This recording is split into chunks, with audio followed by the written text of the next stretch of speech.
Okay, welcome to class, everyone. My name is Trevor Mashak, and today for our wilderness medicine topic, we're going to be talking about medical emergencies that occur in the wilderness. So if you remember from our introduction lecture, we saw on that pie graph that while we do see a lot of trauma in the wilderness, we see a lot of broken bones and the likes, we do definitely see a fair amount of medical emergencies. The reason is that people go into the wilderness when they have a lot of these pre-existing medical conditions. Sometimes the environment exacerbates or makes worse these medical conditions, and vice versa. Sometimes our medical conditions actually make us less likely to cope with the environment that we're in, be it a hot environment or a cold environment or what have you. So while this certainly is a very, very broad topic, you could spend semesters upon semesters talking about medical emergencies, and certainly medical students do just that.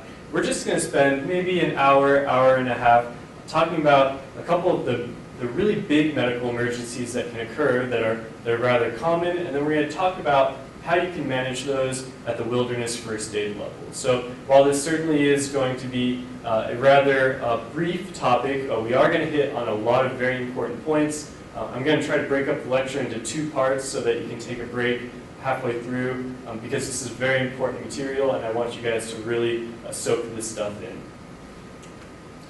So just kind of getting started with our lecture objectives for today, we're going to be talking about 6 common medical complaints that can occur both in the wilderness and in the urban setting realistically. We'll be discussing the basic pathophysiology. So pathophysiology is basically what's happening at the cellular level or what's happening within your body. So we will be talking a little bit about pathophysiology. It's important to understand what exactly is going on. We're not going to go too in-depth with this. We're going to really focus this lecture on recognition. So I know that I mentioned at the beginning of this course that recognizing emergencies is very important.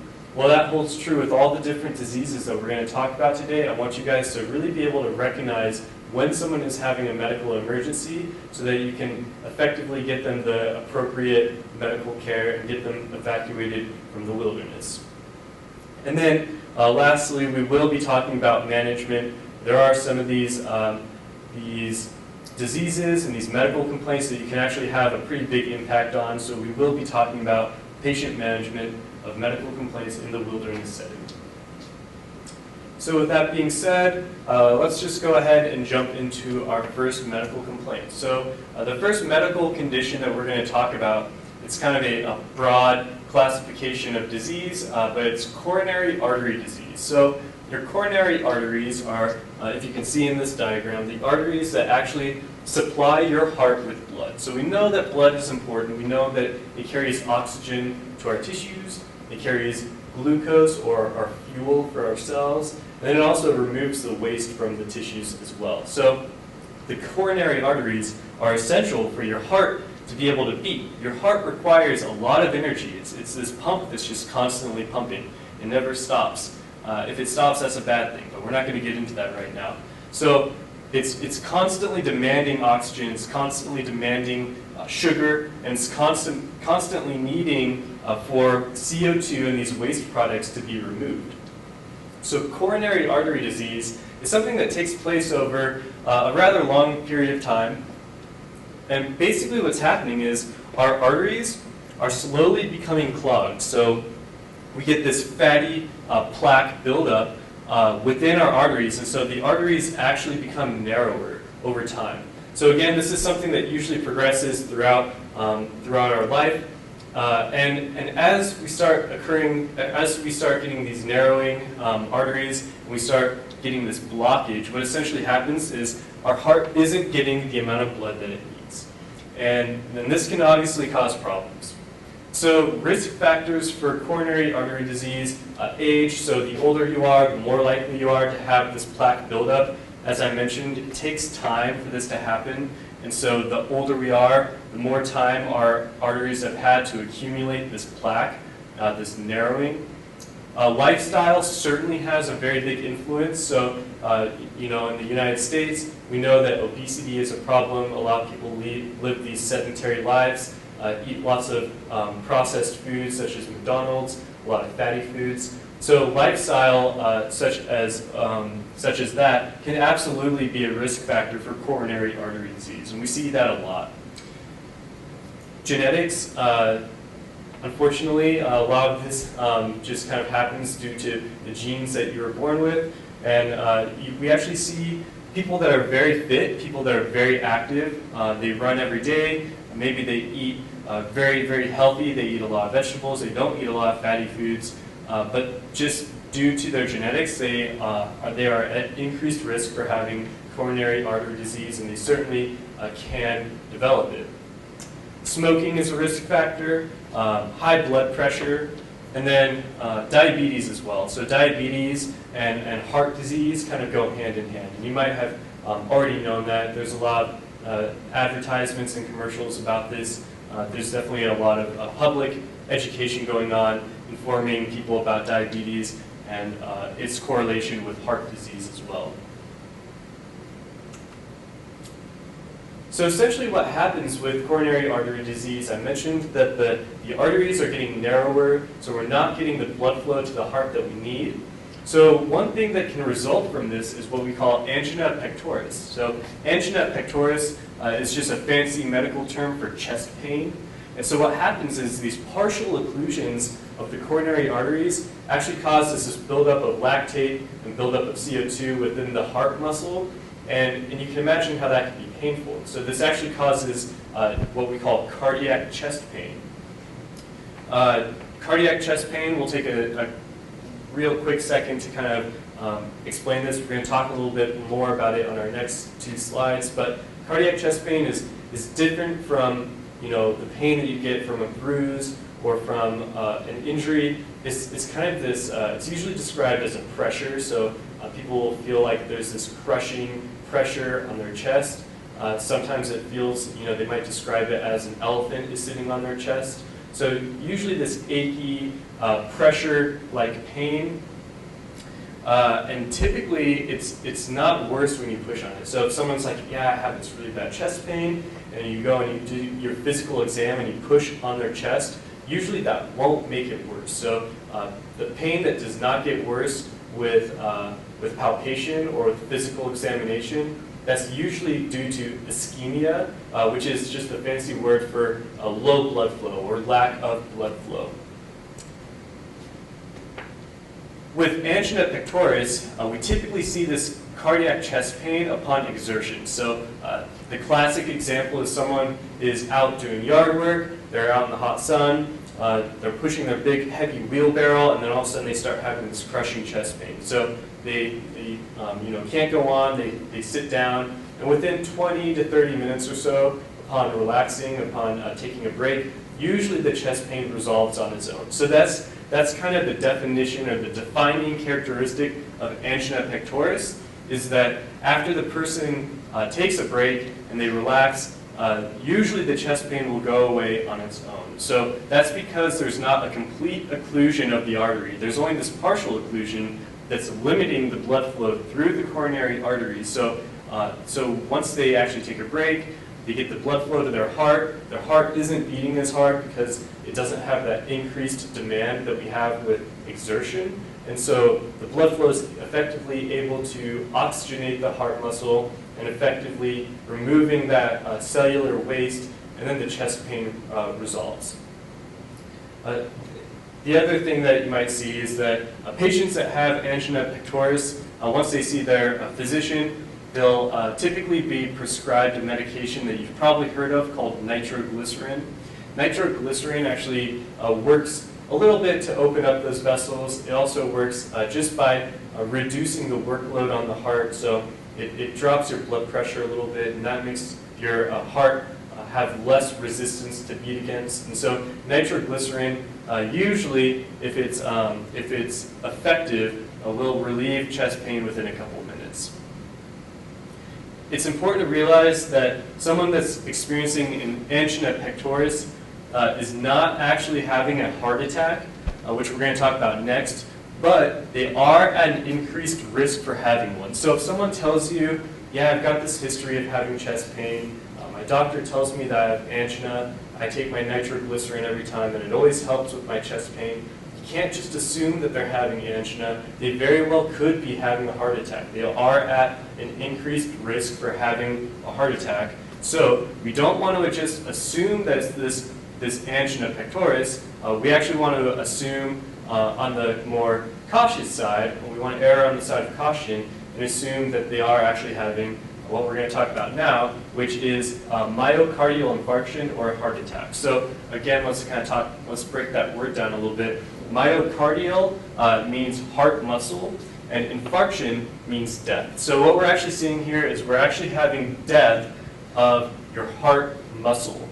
As you can imagine, that's not a good thing. So this is what we most commonly hear called a heart attack. That's kind of the layperson's term. Here in the class, because this is a medical class, we're going to use a medical term, which is myocardial infarction, or you might hear it also called an MI. So with an MI, with a myocardial infarction, as I kind of alluded to earlier, we're actually having sometimes complete occlusion of an artery, sometimes it's just partial occlusion, but the occlusion is such that the reduced blood flow is actually resulting in cellular death. So as we start having the cellular death of the muscle that our heart is made out of, it actually becomes less effective as a pump. You can imagine that if your muscle dies, it's not going to be able to pump. So that's the problem that we run into with a myocardial infarction. Someone that's experiencing a myocardial infarction, while it's bad, their heart has dying tissue, their heart is not going to be able to beat effectively. The real risk is that they're at a very high risk for going into cardiac arrest. So as heart muscle starts to die, their heart starts to go into these really deadly cardiac rhythms and can essentially end up like this guy on the ground in cardiac arrest. So their heart completely stops beating. So you might not be familiar with these two terms. They are actually different. So heart attack is not the same as cardiac arrest. So heart attack or myocardial infarction, again, is this isolated death of heart muscle. Cardiac arrest is where your heart actually stops beating. It's not beating, it's not moving blood, they have no pulse, they're unresponsive. Certainly someone having a heart attack usually will initially be conscious and talking to you, whereas someone that's in cardiac arrest will not be able to talk to you. So the important distinction to make, so hopefully you guys understand that now. So as I mentioned earlier, in the field, you can't really distinguish between angina and a myocardial infarction, so we're really going to treat them the same. Again, you kind of sometimes can differentiate the two. Sometimes the chest pain will resolve, but again, we're always going to err on the side of caution and treat this as an MI. So we're just going to assume that they're having a myocardial infarction, and we're going to treat them as such. Signs and symptoms. So we're going to have that same cardiac chest pain. We described it earlier. It's this pressure, this crushing substernal. So the sternum is your breastbone right in the middle of your chest. Usually the pain will originate right there. Sometimes it doesn't. The chest pain can also radiate to your arm, to your shoulder. Sometimes it radiates to your jaw. What's really, really important for us to know is that a lot of the times it's actually fairly common. Someone having an MI actually does not have chest pain. So we call these silent MIs. So they're not complaining of chest pain. They'll usually be complaining of some other symptom. This next one down here, syncope, this one's very common. So syncope or syncopal episode is the medical term for fainting or for just losing consciousness briefly. If someone is elderly and they experience a syncopal episode just kind of out of nowhere, we are very concerned that they're having an MI. Cool, pale, diaphoretic skin. So we mentioned earlier that we see this with anyone who might be going into shock. Certainly someone who's having a myocardial infarction, this cool, pale, diaphoretic skin is very common. Sometimes they'll appear very ashen or very gray. You'll see that as well. Sometimes the patient will simply complain of indigestion. They feel like their acid reflux is acting up. Maybe they tell you that it feels a little bit different. So sometimes that pain isn't just in the chest. Sometimes it's kind of in the epigastric or the stomach region. And then they can also complain of nausea and vomiting. Nausea and vomiting goes hand in hand with this cardiac chest pain and with a myocardial infarction. Kind of stepping back and talking about that silent MI a little bit more. Silent MIs are more common with diabetic patients, with women. So women have silent MIs more commonly than men do. And also just the older that you get, the more likely you are to have a myocardial infarction that does not present with chest pain. So again, the older you are, the less likely you are to have chest pain associated with your heart attack. So I like this chart. I threw it on here because I think it really exemplifies just kind of the different pain patterns that we can see with myocardial infarction. So we've got this guy, kind of the classic symptom, just pain right in the middle of the chest. Here we've got one that has the substernal chest pain, but it's kind of radiating to his jaw a little bit. Here we have someone experiencing pain in the left shoulder. This guy, this not really labeled correctly, but he's actually having epigastric pain, so that pain in the stomach area. This guy is just having jaw pain. This one, it can happen also that the pain radiates to the back, the intrascapular region, which is just between your shoulder blades. So you can see that there are plenty of pain patterns associated with cardiac chest pain. It's usually kind of variable, and again, there might not be any pain associated with it. I've certainly had patients that have no chest pain. They just tell you that they feel kind of crummy. They feel like they're experiencing these flu-like symptoms. They have low energy, and you slap the cardiac monitor on them, and sure enough, they're having a heart attack. So don't take this lightly. If you have an elderly patient that tells you, I just don't feel right, something's wrong, take that very seriously. It very well could be something along this line. So, be very aggressive in your assessment and your management of patients with these what we call atypical presentations, where they just don't feel right, they feel like something's wrong. Sometimes they'll even tell you, I feel like I'm going to die. The sense of impending doom is another thing that's very common. So, if someone tells you that, take it very seriously. Don't just shrug them off. When we talk about management, again, we're always coming back to our ABCs, making sure that they have and are maintaining an airway, that they're breathing effectively. At this point, when I'm assessing the breathing, that's when I might put them on oxygen to help them get more oxygen to their dying tissue.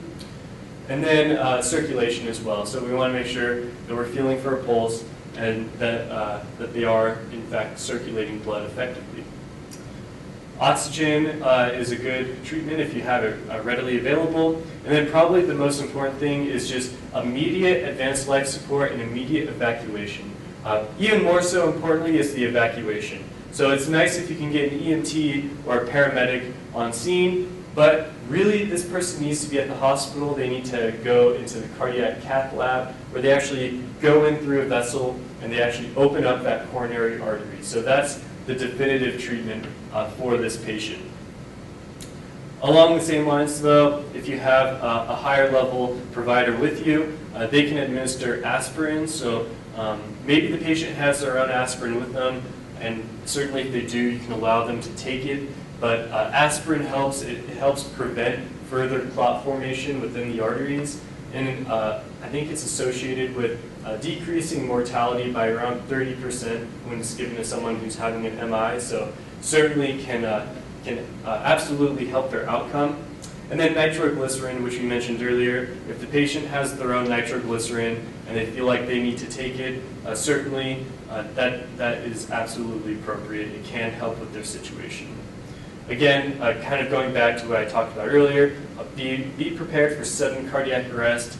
These patients certainly can go into sudden cardiac arrest just like that. That's the big concern. So, if you are CPR trained, if you have an AED nearby, by all means, get it ready, have the pads open, and be ready to apply those pads and start CPR if this person does go into sudden cardiac arrest. Again, I highly, highly recommend that you seek a CPR class. It's very great education. I think that everyone should have it.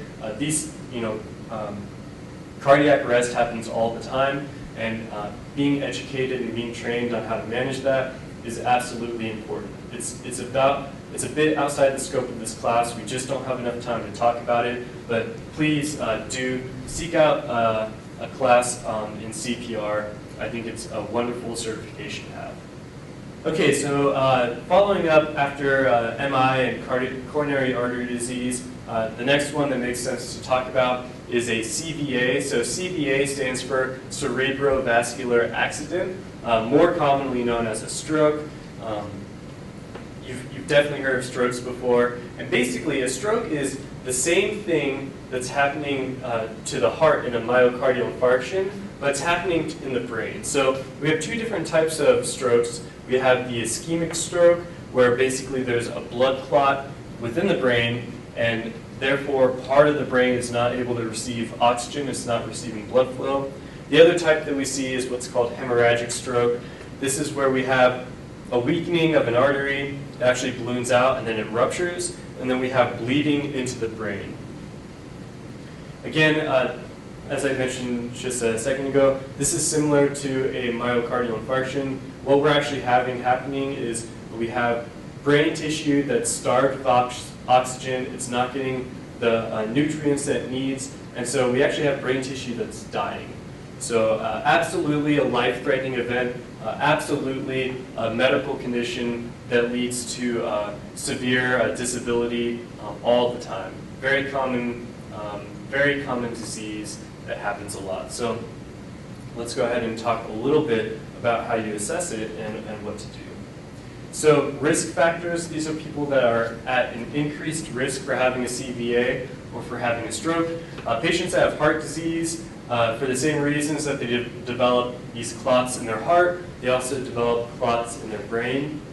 People that have arrhythmias, so irregular heartbeats. Diabetes is a risk factor for strokes. High blood pressure, smoking, obesity, all those things that we talked about with coronary artery disease, they still apply to strokes. And then genetics as well. If you just have the certain genes, you are at an increased risk for having a stroke. Signs and symptoms, so we have a unilateral or one-sided weakness or numbness. So they might be complaining of weakness in their right side, a weakness in their left side. Facial droop, we'll see a picture of that in a little bit. Slurred speech, so they just sound like they aren't able to move their mouth effectively. They actually have motor dysfunction of their mouth and are going to be slurring their sentences. And then also, along with that, they might just be responding inappropriately. So you ask them, well, can you tell me what day of the week it is? And they respond, dog, or they say blue. So inappropriate responses are another sign of a stroke. Along with that, that hits on altered mentation a little bit. Dizziness, so they might just feel a little dizziness. They might feel like they're losing coordination. And then headache is also a common complaint. That one goes a little bit more along with hemorrhagic strokes. Not that you're really going to be able to tell the difference in the pre-hospital setting, but a headache, especially when they say that they're complaining of the worst headache of their life, that's usually associated with a hemorrhagic stroke or a cerebral bleed. So assessment. This is really going to be the bread and butter of your management for someone having a stroke. It's really just recognizing it. So I mentioned that before. I mentioned it again. So I want you guys to remember this acronym. It's a really wonderful acronym for assessing someone that might be having a stroke. So the acronym is FAST, and this is essentially what we call the Cincinnati Stroke Scale. And so it consists of these really 3 criteria, and then the fourth one they just throw in there. The fourth one is absolutely important, but we'll get to that. So face, so they might be experiencing this facial droop that we mentioned before, and so the way you assess this is you ask the person to smile, and usually what you see is one side of their face goes up, and then the other one stays down. So they've actually lost motor control of that side of their face. arms, this is what we call pronator drift. And so what you do is you have them actually raise up both hands in front of them, both arms in front of them, palms up. You have them close their eyes, and you tell them to hold their arms facing up. And what you'll see, a positive finding, or someone that might be having a stroke, what you'll see is one arm actually starts to kind of pronate over, starts to rotate, and the hand will actually start to drop down. So that's a positive finding for pronator arm drift. Next we have speech. Usually you'll ask them to repeat a sentence, something simple, and then if they slur their speech or they don't repeat the sentence correctly, then again, that is a positive finding. Studies have shown that if a patient has one of these symptoms, they have a 72% chance that they're having a stroke. If they have all three, their probability goes up to 85%. So pretty sensitive test for determining if someone is possibly having a stroke. And then this last one, time. So this chart says if the person shows any of these symptoms, call 911 or get to the hospital immediately. Yes, that's very important. So the longer that this clot exists in their brain, the more brain tissue that dies. So it is important to get them to the hospital as fast as possible. I want you guys to add one more point to this last one, time, and that is to try to elicit from the patient or from a family member or bystander what time exactly these symptoms started. So usually what happens with a stroke is that they're going about their day normally, and then at some point they're like, I just don't feel right. They sit down, and then they're like, yeah, I'm starting to have right-sided weakness, or all of a sudden someone's talking to them and they're like, oh, you've got facial drooping. Your face is drooping on the right side. So it's very, very, very important that you find out exactly what time that started at. If you can't find the exact time, try to get as close of an estimate as you can. You need to find out what time the symptoms started, and you need to pass that information along to whatever healthcare provider you pass this patient off to. So the reason why I'm harping on this so much, and the reason why it's so important, is because when someone starts having a stroke, if it's due to a clot, they have approximately 3 hours to get a medication that breaks up the clot, and for that to be effective. So if they're outside of a 3-hour window, or if the hospital does not know when the symptoms started, they will not administer that medication because it's too high of a risk. So once they go past 3 hours of having symptoms, they won't get this medication. So it's very important that you, one, find out when these symptoms started, but two, get them to the hospital as fast as possible. So again, time, so as far as management goes, immediate evacuation is imperative. Time equals brain tissue. So the longer they have this clot, the more tissue death that occurs. Again, we want to manage ABCs. If this person is very altered, if they have this loss of motor function, they might not be able to secure their own airway, so you might have to do your basic airway management that we'll practice. Breathing, and then circulation, of course. It's not a bad idea to put these patients on oxygen if you have it available, and then notifying the receiving hospital if you know where they're going to go. So if there's only one major hospital in your area and you're pretty certain that that person's going to go to that hospital, notifying them ahead of time so that they can prepare for that patient. They can get a stroke specialist in the room, or they can get that medication prepared. That is a very good management technique, very good thing to keep in mind. So now we're going to transition from strokes and talk about seizures. So perhaps you know someone that has seizures. They're pretty common. Basically what's happening with the seizure, again, this is a pretty expansive topic. It can get pretty complex pretty quickly, but we're just going to keep it as this simple definition of excessive electrical discharge from one or more neurons. So basically you've got this impulse within your brain that just spreads throughout your brain and causes this a spontaneous discharge of neurons in your brain. So what this does is this causes uncontrolled, well, it causes you to go unconscious for one. So you lose consciousness. And then the other thing that happens is commonly we have this uncontrolled muscle movement throughout the body. And it can be highly variable. Sometimes it's just one arm or maybe just a leg. Sometimes it starts in one extremity and moves throughout the body. So it can be highly variable depending on the type of seizure that the person is having. We're going to focus kind of on what we call the grand mal seizure, which is what you imagine when you think of a seizure, and that's just the full body convulsion that occurs when the person is having a seizure. So here's kind of a diagram showing just that, the grand mal or tonic-clonic seizures. So kind of the way that these progress, the way that these happen is typically someone will kind of get what's called the aura phase. So they kind of start feeling maybe a little nauseous, they might have a headache. A lot of times they'll see these lights, maybe flashing lights going on, so they have these visual disturbances.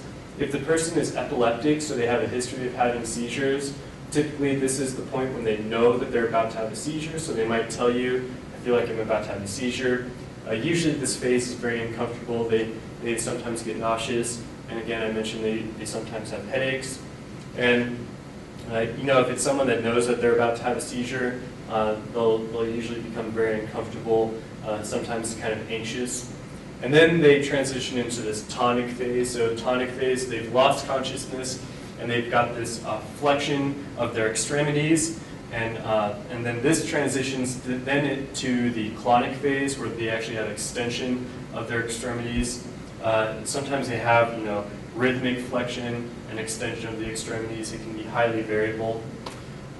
Again, uncontrolled muscle movement. It's important to recognize that when someone's having a seizure, they don't have controlled respiration, so they're not breathing like we are normally when we're conscious. So they have uncontrolled muscle movement of even their diaphragm, which is important for breathing. So while they have this increased muscle activity, they're also not moving more oxygen into their body. They're not removing CO2 from their body. So they can very, very quickly use up all their energy stores and use up all their nutrients available. So that's kind of the risk that we have with seizures. So causes, the list is actually pretty expansive. This is kind of a brief list, a short list, kind of hitting on a few of the big ones. So epilepsy, so this is just someone who has some congenital issue in their brain that causes them to have recurring seizures. Commonly, they are able to medicate appropriately and prevent seizures, but you know, changes in the environment, changes in lifestyle can cause their medication to no longer be effective.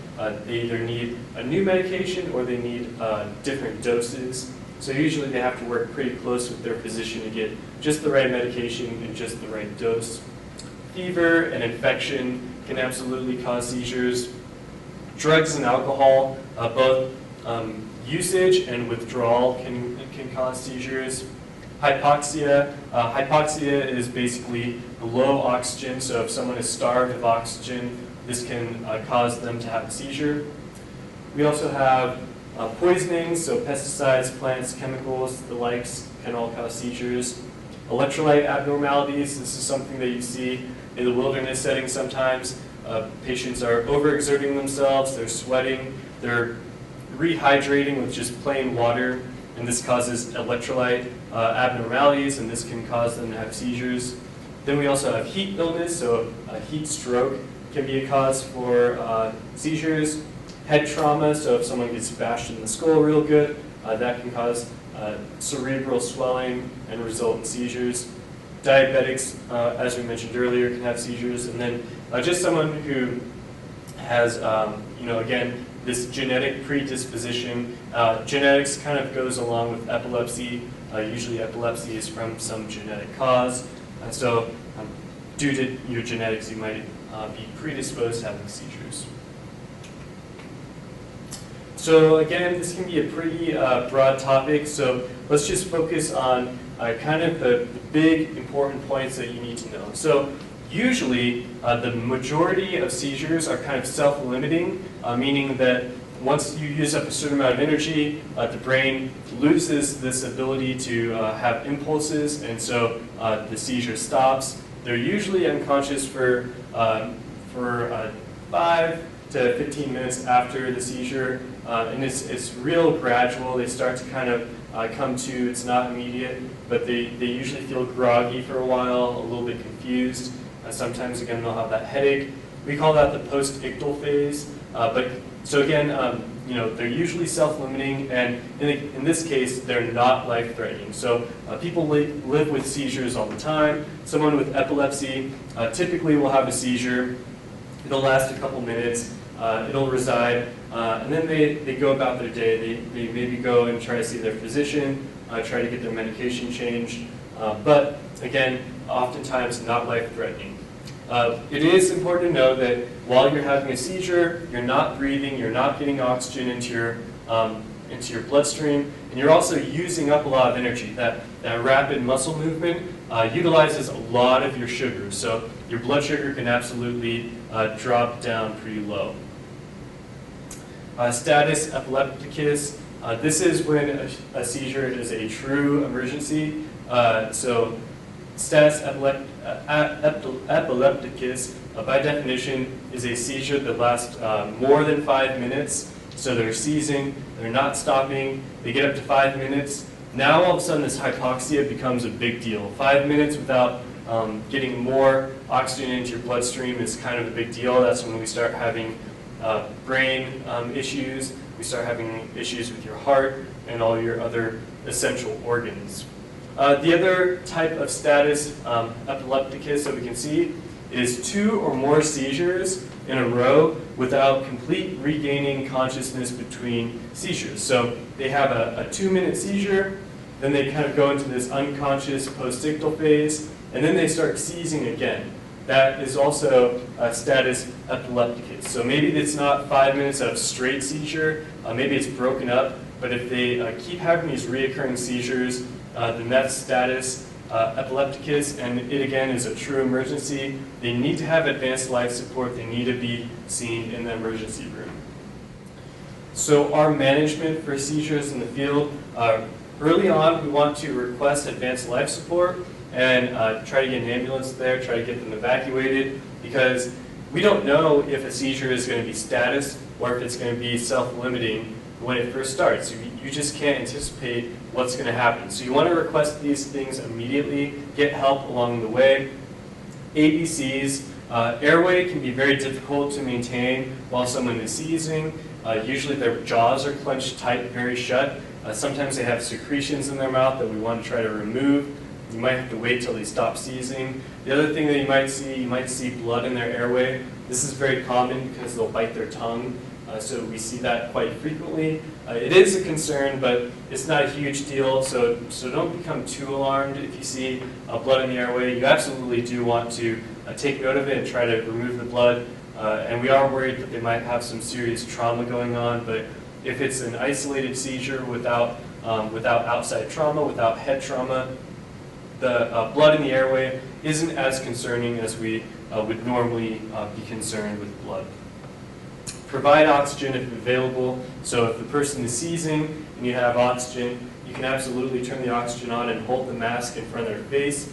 It's not going to replace their respirations, but it will help passively get oxygen into their lungs and into their bloodstream, so it does make a little bit of a difference. We want to protect the patient from nearby objects, so their convulsing can cause them additional trauma, especially if they're on a hard floor or if they're near rocks or trees or something like that. So definitely keep them padded if you can. Place things underneath their head to pad them. Maybe hold their head up a little bit. You don't want to try to hold them and stop them from shaking. Kind of let them do their own thing, but you do want to protect them from anything that might be nearby that could injure them. And then a patient should ultimately be evacuated from the environment. Even if they tell you, maybe they only seize for about a minute, they wake up later, they're like, okay, well, I have epilepsy, this is something that happens to me occasionally. Well, there might be something that's changed with their epilepsy. Typically, it's usually a pretty controlled disease, so you really need to treat this effectively or treat it seriously and consider that something might be different. Maybe they aren't taking their medication, they aren't taking the right dose, so they absolutely need to be evacuated. You don't want to have a seizing person out in the wilderness, away from definitive care for a long time, especially if they start seizing again. That's the real concern. If they start seizing again, they can really go downhill quickly. So every patient that's seizing in the wilderness, you should probably have evacuated if possible. So we're going to take a quick break here. We're about halfway through our lecture. So get up, walk around, get your blood flow going, get a snack, get a cup of coffee, and then come back and we will finish out this lecture with asthma, diabetes, and then we'll wrap it up with abdominal pain.